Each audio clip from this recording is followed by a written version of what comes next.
ಒಬ್ಬ ಗುರು ಒಂದಿಷ್ಟು ಶಿಷ್ಯರು ಎಲ್ಲ ಸೇರಿ ಒಂದು ಎಲ್ಲೇ ಒಂದು ಧ್ಯಾನಕ್ಕೆ ಹೋಗ್ತಾ ಇದ್ರಂತೆ. ಅಲ್ಲಿ ಒಂದು ನದಿ, ಚಿಕ್ಕದೊಂದು ನದಿ ಹರಿತಾ ಇತ್ತು. ಆ ಒಂದು ಬ್ರಿಡ್ಜ್ ಮೇಲೆ ಇವರೆಲ್ಲ ದಾಟಿ ಹೋಗ್ತಾ ಇದ್ರು. ಅಲ್ಲೊಂದು ಹುಡುಗಿ, ಅವಳು ಸ್ನಾನ ಮಾಡ್ತಾ ಇದ್ಲು. ಅವಳಿಗೆ ಬಟ್ಟೆನೇ ಇಲ್ಲ, ಯಾಕಂದ್ರೆ ಒಂದು ಬಟ್ಟೆ ಇಲ್ಲ. ಅಲ್ಲಿ ಸ್ನಾನ ಮಾಡ್ತಾ ಇದ್ಲು. ಸಡನ್ಲಿ ಏನಾಯ್ತು, ಕಾಲ್ ಜಾರಿ ಬಿಡ್ತಾ. ಅವಳಿಗೆ ಕಾಲ್ ಜಾರಿ ನದಿಯಲ್ಲಿ ತೇಲ್ಕೊಂಡು ಹೋಗ್ತಾ ಇದ್ಲು. ಅಷ್ಟೊಳಗೆ ಅಯ್ಯೋ ಕಾಪಾಡಿ ಕಾಪಾಡಿ ಅಂತ ಅವಳು ಕೂಗ್ತಾ ಇದ್ಲು.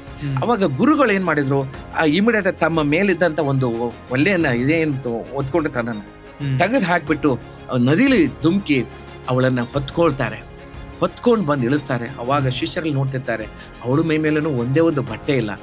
ನಮ್ಮ ಗುರುಗಳಿಗೂ ಒಂದೇ ಒಂದು ಬಟ್ಟೆನೂ ಇಲ್ಲ, ಇವ್ರಿಗೂ ಕೂಡ ಒಂದು ಬಟ್ಟೆ ಇರಲ್ಲ. ತಗೊಂಡ್ ಬರ್ತಾರೆ, ಹೊತ್ಕೊಂಡು ಬಂದು ಏನ್ ಮಾಡ್ತಾರೆ, ಅವಳನ್ನ ರಕ್ಷಣೆ ಮಾಡಿ ಇಳಿಸ್ತಾರೆ.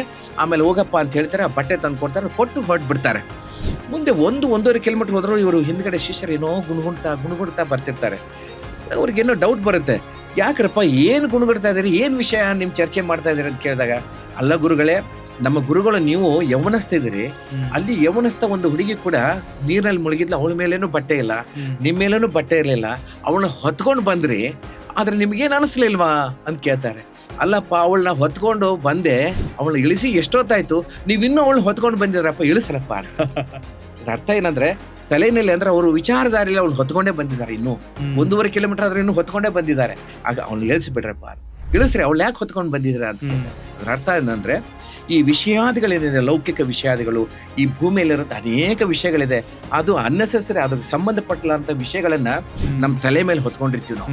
ಹೊತ್ಕೊಂಡು ಭಾರ ಮಾಡ್ಕೊಂಡು ನಮ್ಮ ಜೀವನನ ಹಾಳು ಮಾಡ್ಕೊಂತಾ ಇದ್ದೀವಿ.